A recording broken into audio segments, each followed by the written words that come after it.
तो मूवी के स्टार्ट होते ही हमें बताया जाता है कि आज से तकरीबन 5 साल पहले गॉडजिला और कोंग की बहुत बड़ी फाइट हुई थी, जहां पर गॉडजिला कोंग को हराने के बाद समंदर की गहराइयों में चला गया था। और बस उसी दिन के बाद गॉडजिला का कुछ भी पता नहीं चल पाया, किसी ने नहीं देखा उसे। और उसके बाद हमें 5 साल बाद का सीन दिखाया जाता है, जहाँ पर हम एक आइलैंड को देखते हैं जो कि कोंग का घर था असल में। और यहाँ पर हम देखते हैं कि कोंग का साइज अब पहले से काफी बड़ा हो गया है। इसके बाद कोंग सोकर उठता है और पानी में काफी इंजॉय करता है। वहीं पर हम एक छोटी बच्ची को देखते हैं जो कोंग को काफी अच्छी लगती थी। वो दोनों काफी अच्छे फ्रेंड्स भी थे और कोंग उस बच्ची की कोई बात नहीं टालता था, उसकी सारी बातें मानता था। लेकिन ये बच्ची ना तो बोल सकती है और ना ही कुछ सुन सकती है। और यहाँ पर हम कोंग को बहुत ज्यादा अग्रेसिव पाते हैं। कोंग बहुत ज्यादा गुस्से में होता है और वो एक ट्री को उखेड़ कर आसमान की तरफ फेंकता है, जिससे एनर्जी वॉल टूट जाती है। और यहाँ पर हम ये जान पाते हैं कि असल में कोंग को इस टाउन के नीचे रखा गया था ताकि गॉडजिला फिर से वहाँ पर ना आ जाए, क्योंकि ये दोनों टाइटन्स एक दूसरे को फील कर सकते हैं तो कहीं ये दोबारा से न लड़ पड़े। अब क्योंकि कोंग पहले से काफी बड़ा हो गया था साइज में, इसीलिए डिसाइड किया जाता है कि उसे यहाँ से कहीं और शिफ्ट कर दिया जाएगा। इसके बाद हमें एक लड़का दिखाया जाता है जो कि एक कंपनी के लिए काम करता था और वो बेसिकली एक हैकर भी था। और जिस कंपनी में वो काम करता था वो काफी मॉडर्न चीजें बनाया करती थी, लाइक मशीन्स, रोबोट्स एक्सेट्रा। लेकिन उस हैकर को अपनी कंपनी पर थोड़ा बहुत डाउट होता है कि कंपनी कोई ऐसी चीज बना रही है जो नहीं बनानी चाहिए। इसीलिए वो कंपनी का सारा डाटा हैक कर लेता है, जिससे उसे पता चलता है कि ये कंपनी किसी काफी बड़े ऑब्जेक्ट को हांगकांग शिफ्ट कर रही है। लेकिन तभी वहाँ पर अलार्म बजने लगता है और ये गॉडजिला के आने का अलार्म था। देखते ही देखते गॉडजिला समंदर से बाहर निकल आता है। बाहर आते ही वो सब कुछ डिस्ट्रॉय करने लग जाता है। किसी को भी समझ नहीं आ रहा था कि आखिर गॉडजिला सबको क्यों मारता जा रहा है, क्योंकि वो तो एक ऐसा टाइटन है जो इंसानों को सेव करता है, उनकी जान बचाता है। यहाँ पर हम ये जान पाते हैं कि गॉडजिला के पास एक पावर है और वो पावर न्यूक्लियर पावर है। और गॉडजिला अपनी न्यूक्लियर पावर का इस्तेमाल करके पूरी कंपनी को डिस्ट्रॉय कर देता है। इसके बाद ये न्यूज पूरी दुनिया में वायरल हो जाती है कि गॉडजिला आ चुका है, लेकिन इस बार वो चेंज होकर आया है, पहले जैसा नहीं रहा। यानी पहले वो इंसानों को बचाता था, लेकिन अब वो अग्रेसिव है और गुस्से में सबको मारता जा रहा है। कंपनी का ऑनर न्यूज में सबको बता रहा होता है कि हमारी कंपनी एक प्रोजेक्ट पर काम कर रही है। वो बहुत जल्द एक ऐसी डिवाइस बनाने में कामयाब हो जाएंगे कि जिससे गॉडजिला का मुकाबला हो सकता है। इस न्यूज को एक लड़की भी देख लेती है जिसका नाम होता है मेडिसन। लेकिन यहाँ पर मेडिसन इस बात पर एग्री नहीं करती कि गॉडजिला गुस्से में आया है, क्योंकि वो गॉडजिला को बहुत अच्छे से जानती थी। इसीलिए वो इस न्यूज को सिर्फ एक बकवास समझती है, क्योंकि उसका मानना था कि गॉडजिला कभी भी किसी को नुकसान नहीं पहुंचा सकता, बल्कि वो इंसानों की हेल्प करता है, उनकी जान बचाता है। मेडिसन अपने फादर के पास जाकर उन्हें समझाने की कोशिश करती है कि गॉडजिला कभी भी ऐसा नहीं कर सकता और उसके साथ जरूर कुछ न कुछ किया गया है। लेकिन मेडिसन के फादर उसे समझाने की कोशिश करते हैं कि देखो बेटा, ये सारी क्रिएचर्स, ये सारे टाइटन्स इंसानों की तरह ही होते हैं, यानी इनका मूड चेंज हो सकता है। अब देखो गॉडजिला भी चेंज हो गया है और वो इंसानों को मारता जा रहा है। इसके बाद मेडिसन वहाँ से चली जाती है और वो उस हैकर की ऑनलाइन ऑडियो सुनती है। वो हैकर असल में गॉडजिला के बारे में एक ऑनलाइन ऑडियो अपलोड करता है। यहाँ पर मेडिसन डिसाइड करती है कि वो जाकर उस हैकर से मिलेगी और जाकर उससे सारी बात पूछेगी कि आखिर ये चक्कर किया है, गॉडजिला अग्रेसिव क्यों हो गया है और उसने उस कंपनी को क्यों डिस्ट्रॉय किया। इसके बाद कंपनी का ऑनर एक सीनियर डॉक्टर नेथन से जाकर मिलता है। डॉक्टर नेथन असल में एक साइंटिस्ट भी होते हैं। कंपनी का ऑनर डॉक्टर नेथन को बताता है कि आपका जो कॉन्सेप्ट था हॉलो अर्थ वाला, वो बिल्कुल सही था और ये वो जगह थी जहाँ पर टाइटन्स पैदा होते हैं। असल में डॉक्टर नेथन ने एक बुक लिखी थी जिसमें उन्होंने लिखा था कि जमीन के अंदर एक और जमीन भी है जिसका नाम हॉलो अर्थ है। ये छुपी हुई है और किसी को नजर नहीं आती और असल में ये अर्थ टाइटन्स की एनर्जी का सोर्स है। वहीं पर कंपनी का ऑनर डॉक्टर नेथन को एक और आदमी से भी मिलवाता है। कंपनी का ऑनर डॉक्टर नेथन को बताता है कि हमने हॉलो अर्थ के अंदर ही एनर्जी का एक सोर्स ढूंढ लिया है। अब यहाँ पर हम ये बात तो जानते नहीं कि हॉलो अर्थ आखिर एग्जिस्ट कहाँ पर करती है। हॉलो अर्थ असल में हमारी जमीन के नीचे है और जिस तरह हम सूरज से एनर्जी लेते हैं और सेम उसी तरह हॉलो अर्थ में एक एनर्जी सोर्स है जिससे ये सारे टाइटन्स एनर्जी लेते हैं। और अगर ये लोग उस एनर्जी सोर्स को ढूंढने में कामयाब हो गए तो ये गॉडजिला का मुकाबला भी कर पाएंगे।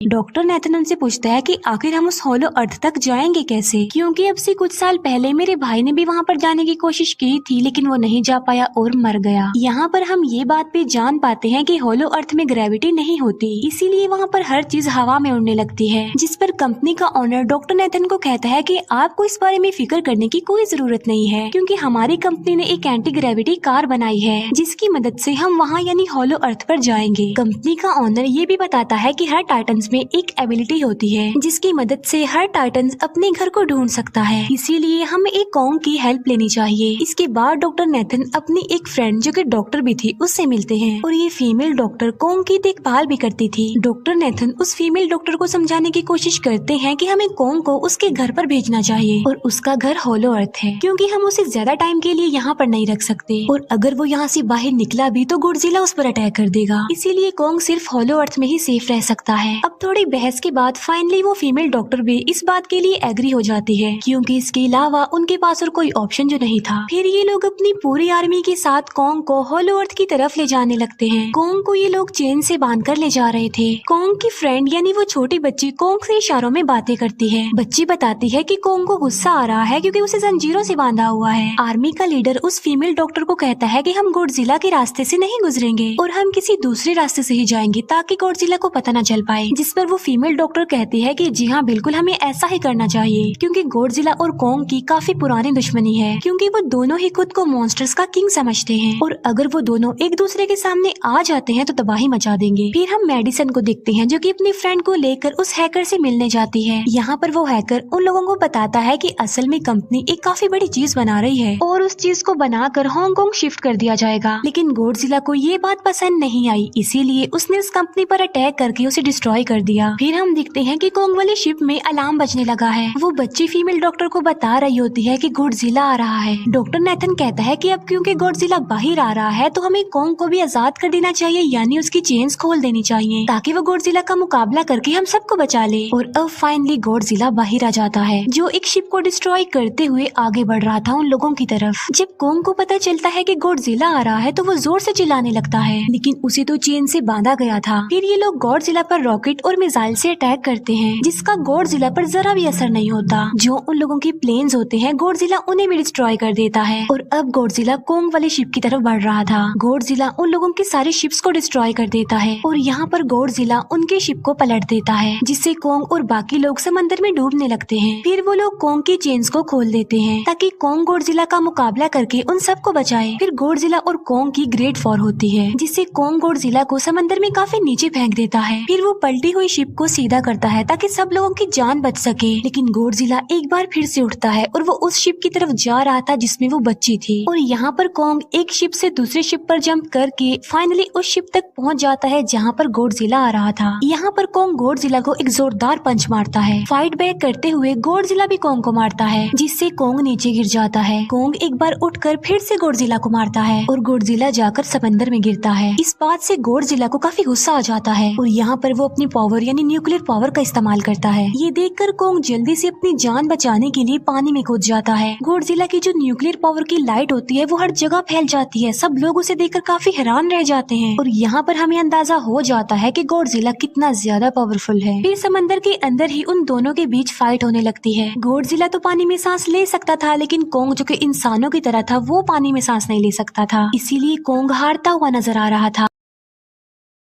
फिर गॉडजिला कॉन्ग को मारने के लिए उसे समंदर की गहराइयों में लेकर जा रहा होता है। वो फीमेल डॉक्टर कहती है कि हमें जल्द से जल्द कॉन्ग की हेल्प करनी चाहिए वरना गॉडजिला उसे मार डालेगा। फिर ये बहुत सारे मिसाइल को समंदर में ब्लास्ट कर देते हैं जिससे होता ये है कि कॉन्ग अपनी जान बचाने के लिए बाहर आ जाता है। फिर डॉक्टर नेथन ऑर्डर देते हैं कि सब कुछ ऑफ कर दो, सारे इंजन सारी मशीन्स को शट डाउन कर दो ताकि गॉडजिला ये समझे कि हम लोग हार चुके हैं और मर चुके हैं। और तब ये लोग सारी चीजों को शट डाउन कर देते हैं। तब गॉडजिला कॉन्ग को गुस्से में देखता है और फिर वहाँ से चला जाता है। फीमेल डॉक्टर कहती है कि अगर हम आगे बढ़े तो गॉडजिला हमें फिर से फेल करके हम लोगों पर अटैक कर देगा, तो अब हम कैसे आगे बढ़े और हम कॉन्ग को कैसे ले जाएंगे। जिस पर डॉक्टर नेथन कहते हैं कि हम कॉन्ग को उड़ा कर लेकर जाएंगे। दूसरी तरफ हम देखते हैं कि मेडिसन अपने फ्रेंड्स के साथ उस कंपनी में घुस गई है ये चेक करने के लिए कि आखिर ये कंपनी कौन सी चीज बना रही है, जिस पर गॉडजिला को गुस्सा आया और उसने अटैक कर दिया। वहाँ पर उन लोगों को एक काफी बड़े एनिमल के अंडे भी मिलते हैं और फिर जैसे ही उन लोगों को अंडे मिलते हैं उनका डोर लॉक्ड हो जाता है। असल में जहाँ ये लॉक्ड हो जाते हैं वो एक मशीन होती है जो इन लोगों को अंडों समेत काफी तेजी से हांगकांग लेकर जा रही थी। फिर हम देखते हैं कि हेलीकॉप्टर्स के जरिए पूरी आर्मी कॉन्ग को होलो अर्थ के पास पहुंचाने में कामयाब हो जाती है। वो लोग कॉन्ग को कहते हैं कि वो होलो अर्थ वाले केव में चला जाए, लेकिन कॉन्ग वहाँ पर जाने के लिए इनकार कर देता है। फिर ये लोग डिसाइड करते हैं कि वो उस बच्ची के थ्रू कॉन्ग को कहेंगे कि वो वहाँ पर चला जाए, क्योंकि कॉन्ग उस बच्ची की कोई बात नहीं टालता था। साथ में कॉन्ग को ये भी कहा जाएगा कि आपकी फैमिली भी वहाँ पर है, आप जैसे और भी भी क्रिएचर्स हैं वहाँ पर। और यहाँ पर कोंग उस केव में जाने के लिए एग्री हो जाता है और यहाँ पर कोंग उस होलो अर्थ वाली केव में चला जाता है और ये लोग भी अपनी एंटी ग्रेविटी कार की मदद से कोंग के पीछे पीछे जाते हैं। होलो अर्थ एक अलग तरह की ही दुनिया थी।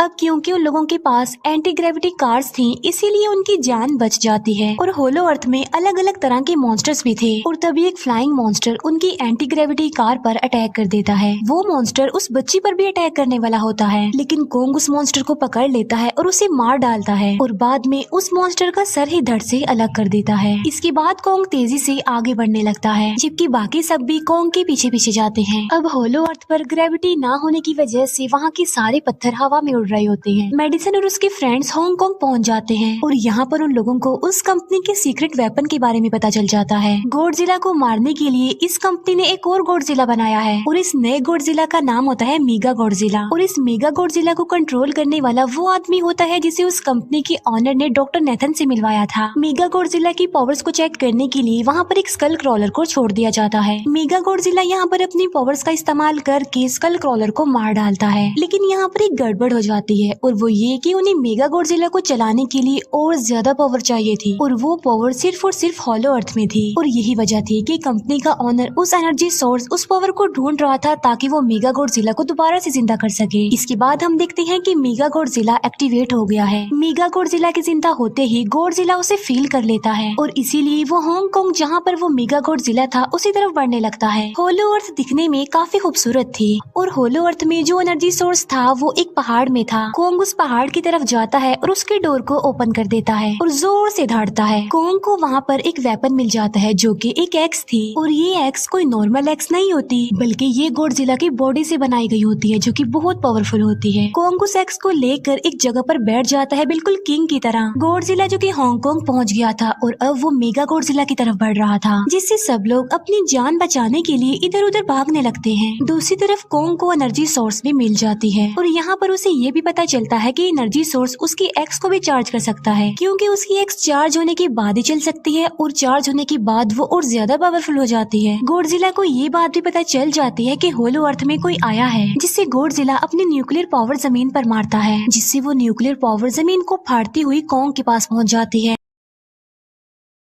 कंपनी की एक फीमेल ऑनर उन लोगों के साथ ट्रेक करती है। वो इस एनर्जी का थोड़ा सा सैंपल अपनी कंपनी के पास भेज देती है ताकि वो लोग मेगा गॉडजिला को एक्टिवेट कर दें। हालांकि फीमेल डॉक्टर उसे ऐसा करने से मना करती है, लेकिन वो उसकी एक नहीं सुनती और जब उस लड़की को रियलाइज होता है कि यहाँ पर गॉडजिला भी आने वाला है तो वो वहाँ से भागने लगती है, लेकिन तभी कोंग उसकी कार को पकड़कर उसे डिस्ट्रॉय कर देता है। कोंग अपना एक्स लेकर गॉडजिला से लड़ने के लिए तैयार हो जाता है, क्योंकि इस न्यूक्लियर पावर के जरिए गॉडजिला ने कोंग को लड़ने का इशारा दिया था। फिर कोंग वहाँ से भागते हुए हांगकांग हो जाता है। कोंग गॉडजिला पर अटैक करता है, लेकिन बाय मिस्टेक उसकी वो एक्स एक बिल्डिंग में फंस जाती है और मौके का फायदा उठाकर गॉडजिला कोंग को नीचे गिरा देता है और यहाँ पर इन दोनों के बीच जबरदस्त फाइट होती है। गॉडजिला कई बार अपनी न्यूक्लियर पावर का इस्तेमाल करके कोंग को मारने की कोशिश करता है, लेकिन कोंग बहादुरी से मुकाबला करते हुए हर बार बच जाता है। फिर कोंग अपनी एक्स से गॉडजिला पर अटैक करके उसे इंजर्ड कर देता है, जिससे गॉडजिला को गुस्सा आ जाता है और वो अपनी न्यूक्लियर पावर का इस्तेमाल करके कोंग को दूर फेंकता है, लेकिन कोंग अपनी एक्स की मदद से उस पावर को अपनी तरफ आने से रोक देता है। इन दोनों के बीच काफी देर तक फाइट चलती रहती है। अब क्योंकि गॉडजिला काफी ज्यादा पावरफुल था, इसीलिए कोंग हारता हुआ नजर आ रहा था। गॉडजिला कोंग को इंजर्ड करके वहीं पर फेंक देता है और उसकी चेस्ट पर पैर रख के जोर से धाड़ने लगता है। उसे देखकर कोंग भी जोर से धाड़ने लगता है और तभी गॉडजिला कोंग को छोड़कर वहाँ से जाने लगता है। हम देखते हैं कि कंपनी के ऑनर को वो एनर्जी सोर्स मिल चुका था जिसके जरिए वो मेगा गॉडजिला को जगा दे। यहाँ पर हमें पता चलता है कि मेगा गॉडजिला से काफी पावरफुल है और उससे साइज में काफी बड़ा भी है, लेकिन यहाँ पर मेगा गॉडजिला सब कुछ अपने कंट्रोल में कर लेता है। इसीलिए मेगा गॉडजिला सबसे पहले कंपनी के ऑनर को मारता है और बाद में उसके असिस्टेंट को भी मार डालता है। फिर मेगा गॉडजिला दीवार को फाड़ते हुए बाहर आ जाता है। गॉडजिला जब मेगा गॉडजिला को देखता है तो वो उसे लड़ने के लिए आगे बढ़ता है और उन दोनों के बीच काफी फाइट होती है। अब क्योंकि मेगा गॉडजिला काफी पावरफुल था, इसीलिए गॉडजिला हारता हुआ नजर आ रहा था। मेगा गॉडजिला को बहुत ज्यादा मारता है और उसे नीचे गिरा देता है। मेडिसन और वो हैकर मेगा गॉडजिला की पावर्स को ऑफ करने की कोशिश करते हैं, लेकिन वहाँ पर सारी मशीन्स में कोड्स लगे हुए थे। दूसरी तरफ हमें कॉन्ग दिखाया जाता है जो कि लड़ने की वजह से काफी इंजर्ड हो गया था और उसकी हालत काफी खराब थी और वो ऑलमोस्ट मरने ही वाला था। वो बच्ची कॉन्ग की हार्ट बीट सुनती है तो सबको बताती है कि कॉन्ग की हार्ट बीट आहिस्ता आहिस्ता कम होती जा रही है, जिस पर डॉक्टर नेथन कहते हैं कि हमें कॉन्ग को बचाने के लिए उसे एक काफी बड़ा इलेक्ट्रिक शॉक देना होगा और ये लोग कॉन्ग को शॉक उसी एंटी ग्रेविटी कार से देते हैं, जिससे कॉन्ग को काफी बड़ा झटका लगता है और वो दोबारा से उठकर खड़ा हो जाता है। वो बच्ची इशारों में कॉन्ग को कहती है कि देखो गॉडजिला हमारा दुश्मन नहीं है, वो हमारा फ्रेंड है, इसीलिए जाओ और उसकी हेल्प करो। तब कॉन्ग गॉडजिला को बचाने के लिए चला जाता है। मेगा गॉडजिला अपनी न्यूक्लियर पावर का इस्तेमाल करके गॉडजिला को बस मारने ही वाला होता है कि तभी वहाँ पर कॉन्ग आ जाता है और कॉन्ग यहाँ पर गॉडजिला को बचा लेता है। गॉडजिला फौरन समझ जाता है कि मुझे और कॉन्ग को साथ मिलकर लड़ना चाहिए, लेकिन मेगा गॉडजिला इतना ज्यादा पावरफुल था कि वो इन दोनों पर भारी पड़ रहा था। कॉन्ग को अपनी एक्स नजर आती है, लेकिन मुसीबत की बात तो ये है कि वो चार्ज नहीं होती, लेकिन कॉन्ग फिर भी उस एक्स से मेगा गॉडजिला पर अटैक कर देता है। लेकिन मेगा गॉडजिला कॉन्ग को मारता है और वो कॉन्ग को बस मारने ही वाला होता है कि तभी कॉन्ग उसे ऐसा करने से रोक लेता है। अब क्योंकि मेडिसन और उस हैकर से वो मशीन बंद नहीं हो रही थी जिससे मेगा गॉडजिला की पावर्स को कम किया जाए, इसीलिए वो गुस्से में आकर उस मशीन पर पानी डाल देते हैं, जिससे मेगा गॉडजिला थोड़ी देर के लिए ऑफ हो जाता है और इसी बात का फायदा उठाकर गॉडजिला अपने न्यूक्लियर पावर के जरिए कॉन्ग की उस एक्स को चार्ज कर देता है और अब कॉन्ग के पास पावर आ चुकी थी, इसीलिए वो मेगा गॉडजिला को तबाह बर्बाद करके रख देता है। उसकी हाथ पैर तोड़ देता है और उसके सारे बॉडी के पार्ट्स अलग अलग कर देता है और लास्ट में वो मेगा गॉडजिला का सर भी उखेड़ कर फेंक देता है। अब क्योंकि मेगा गॉडजिला मर चुका था तो सब कुछ नॉर्मल हो जाता है, लेकिन तभी गॉडजिला फिर से खड़ा हो जाता है और कॉन्ग भी अपनी एक्स लेकर गॉडजिला से लड़ने के लिए तैयार हो जाता है। अब क्योंकि उन दोनों ने एक दूसरे की हेल्प की थी इसीलिए वो नहीं लड़ते। गॉडजिला वापिस समंदर में चला जाता है जहाँ से वो आया था और जबकि कॉन्ग अब हमेशा के लिए होलो अर्थ में चला गया है और कॉन्ग उस छोटी बच्ची को भी अपने साथ वहाँ पर ले गया है और इसी के साथ ही इस मूवी का यहीं पर एंड हो जाता है।